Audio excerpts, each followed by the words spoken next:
Since childhood, Laney Kerrigan dreamed of becoming as beautiful and successful as Marilyn Monroe. But Laney was invisible. The guy she liked was dating another girl. However, as Laney grew older, she changed significantly. She worked hard on herself to achieve the figure and appearance of her dreams. Now she is a reporter and frequently appears on television. Laney has a boyfriend, Cal Cooper, a football star. Laney's friend and colleague, Andrea, frequents the gym with her where they work out together. In general, Laney has achieved success, and her life seems carefree and fulfilling. Working on television has allowed this young woman to realize herself. Laney's boss, Dennis, offers her participation in a competition that will open up new opportunities for her, including a position as the host of the morning news. But Laney will have to learn to work with the camera and cooperate with her ex-boyfriend Pete, as he is the best in this field. Laney doesn't want this, but for the sake of her career, she's willing to do anything.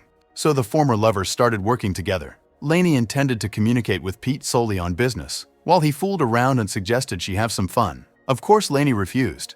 Now she is only concerned with her own image, and Pete knows that. During an interview, Pete decided to prank Laney by giving her a microphone with a squeaky voice effect. Pete was very pleased with himself, but Laney clearly did not appreciate the joke. Later, she complained to Dennis about Pete's incompetence, but the boss did not change his decision, advising them to mend their relationship. Left alone, the former lovers began to argue. Laney claimed that she was happy with her fiancé Cal and that her life was perfect. After work, Laney had dinner at a restaurant with Andrea, who also aspired to the position of morning news anchor. But Andrea assured the friend that she was not upset and was happy for her. During the conversation, it turned out that some time ago, something also happened between Andrea and Pete. Laney said she didn't care. In the morning, a homeless man stood in the middle of the street and began predicting the future, claiming that today at noon, there would be a crash on Highway 405, and next week strikes would begin in the industrial areas. Jack became a local legend, so Laney planned to interview him. She didn't believe in predictions, but nevertheless decided to ask the prophet if she would get a promotion. Jack answered no. Pete turned on the camera, and Laney with her usual smile began asking Jack questions about the upcoming football match. Jack predicted the outcome of the game. He also predicted that tomorrow there would be hail, although the weather forecasters promised clear weather. When the interview was over, Jack told Laney that she would die in a week, next Thursday. Laney thought it was just another silly joke from Pete. In the evening, she shared this with Andrea. She too was sure that Pete put the homeless man up to it. However, Jack's first prediction came true. The football match ended exactly as the prophet said. Does this mean that his other predictions will come true too? At night, Laney was alone because Cal was away on business. Laney woke up because of the bad weather. It was indeed hailing outside. In the morning, unable to bear the paranoia, she went to her doctor to get checked. However, Laney's health was perfectly fine. Later, she asked Pete directly if he put Jack up to it. Pete assured his ex that he doesn't think much about her. Moreover, Pete believes Laney's life is meaningless because all she does is seek acceptance from others. When Pete realized that Laney was seriously concerned, he reassured her, saying that Jack is just a regular homeless guy who talks nonstop about everything. Sometimes he's right, sometimes he's wrong. Those words indeed helped Laney calm down. In the evening, she visited her father and gave him a birthday present. Laney has tense relations with her sister Gwen, and the father is not interested in her career. In such moments, Laney feels her life is empty. The worst part is that Cal is almost never around. Now he's doing commercials in New York. Refusing the cake to avoid ruining her figure, Laney left and smoked in the car. Later, unable to resist, she called Cal, who was sleeping in a hotel at the time. Suddenly, Laney asked her fiancé what he would do if he found out she had only a week to live. Hearing about the homeless psychic, Cal dismissed it as nonsense and advised his bride not to dwell on it. However, the prediction did not give Laney any rest, so in the middle of the night, she went to find Prophet Jack. He didn't even remember her right away, by the way. Laney handed him a bag with fortified strawberry wine, but he wasn't interested. He would have preferred a warm jacket or good boots. Laney asked how much Pete had paid him. Jack assured her that nobody paid him and that he's never wrong. But Jack would be glad to know that he was wrong this time. Maybe it would allow him to live a normal life. Laney asked him to predict the future again and handed him a bill. At first, Jack muttered something incoherent, but then he said there would be an earthquake in San Francisco tomorrow morning. Before Laney left, Jack advised her to watch her step. And indeed, a few seconds later she broke her heel. Laney spent her morning as usual at the gym. Coming home, she didn't hear anything about the earthquake in San Francisco in the news bulletin. Laney was relieved, convinced that Jack was wrong. However, she rejoiced too soon. Just as Laney was about to leave, the TV reported the earthquake in San Francisco, which fortunately caused no damage.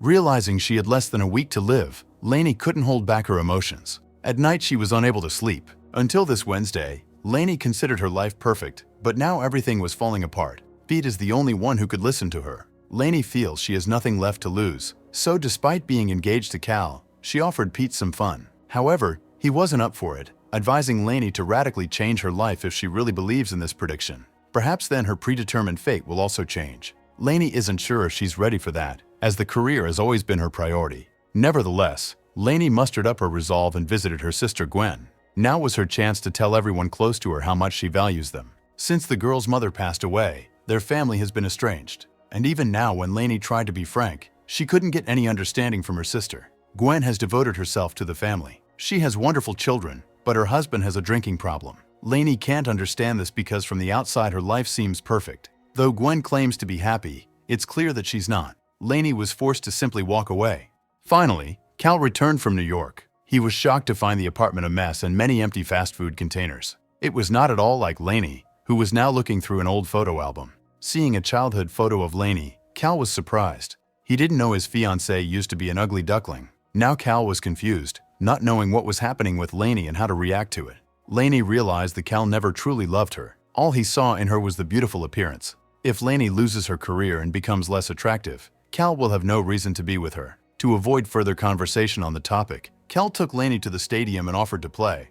The guy thought it would help his bride not to dwell on such nonsense. Failing to get support and understanding from her loved one, Laney decided to break up with him. Now she can't afford to waste an extra minute on something empty. That same night, Laney got drunk at a bar. There was a news report on the morning news about the labor strike. Laney was supposed to interview them, but she's nowhere to be found. Dennis was about to send Andrea instead, but at the last moment, Laney showed up and looked completely different, which surprised Pete and everyone else. Now Laney no longer cared about her image and spoke her mind. Laney interviewed the protesters who were fighting for their rights. Laney was still drunk, which gave her courage. She infected everyone around her with her energy, and at the end of the interview, the workers picked her up in their arms, cheering. Later, Laney woke up at Pete's house with a terrible hangover. Pete gave her rum and coke to ease her discomfort. Laney didn't immediately remember what happened yesterday. When Pete told her she was on live TV without makeup and without brains, she was shocked. Her shameful report was shown on all channels. Now she truly became famous, but it's not the kind of fame Laney dreamed of.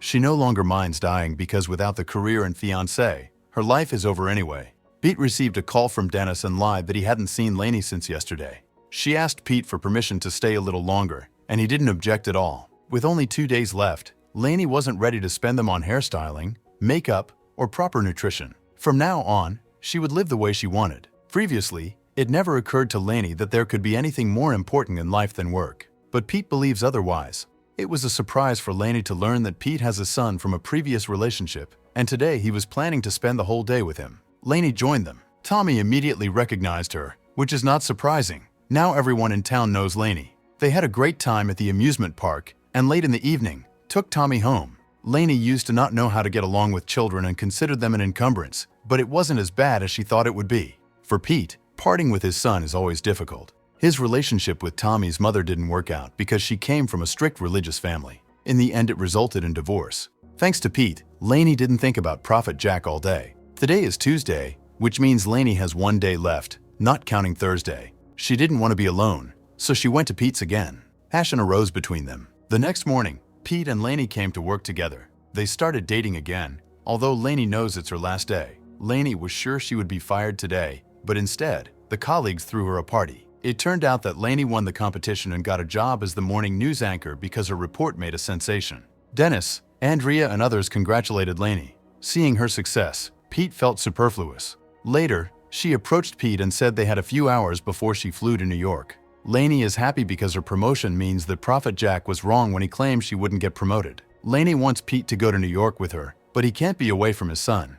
Besides, he's convinced that ambition will always come first for Laney. The girl was genuine only when she thought she had only a week to live. Laney was determined to go to New York regardless of Pete's opinion. This is what she had dreamed of her whole life. Before leaving, Laney visited her father. She had always been sure that the father loved her sister more, but it turned out she was wrong. In fact, the father recorded and kept all her broadcasts. They watched a recording from the family archive together. In the video, little Laney tried to cheer up her mother, who was already very ill at that time. Pete regrets that he could never sincerely talk to his daughter. There was no understanding between them, but despite everything, they always remained a family. After this conversation, Laney felt relieved. Meanwhile, Jack continued to preach. Pete approached him and called him a fraud because Laney got the job after all. Jack argued back, saying that if Laney dies tomorrow, she won't get the job, meaning he'll be right. Laney boarded the plane and was in a great mood while Pete drank with a colleague at the bar. Pete doesn't want to admit to himself that he loves Laney. A storm broke out,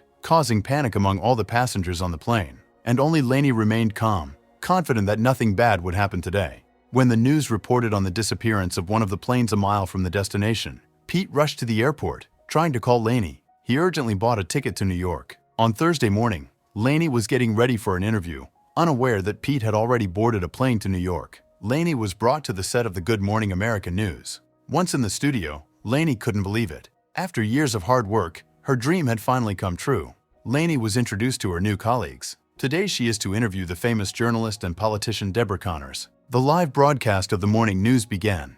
Deborah had already arrived at the studio. She's a very busy person. Her day is scheduled literally by the minute. It was a great honor for Laney to meet Deborah Connors, who had always been her idol. While Pete was on the subway, Laney's family and colleagues were getting ready to watch her first report from New York. The day before, Deborah received an award for her 25 years of contribution to television. Laney was supposed to ask questions strictly according to the plan, but instead, she asked Deborah if the award was worth it. The woman sacrificed personal happiness for her career, breaking off her engagement with her loved one 25 years ago. With tears in her eyes, Deborah said she regretted it. The time with her loved one was the happiest in her life. If she had the chance, Deborah would change everything.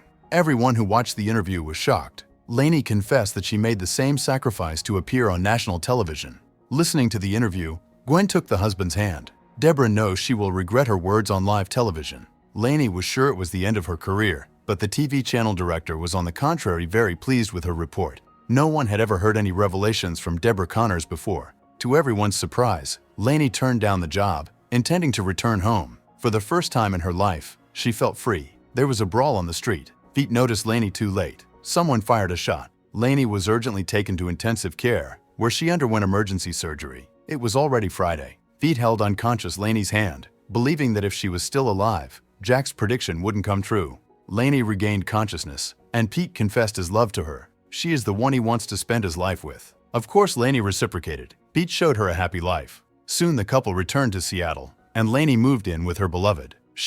He and Tommy attended the match where Cal played. By the way, he is Tommy's idol. From now on, Laney lives as if every day is her last, because one of it could really be the last. And Jack continues his vagabond life, predicting match outcomes for money. Don't forget to subscribe to our channel not to miss more exciting new products. Also, the authors will be pleased if you leave your opinion in the comments.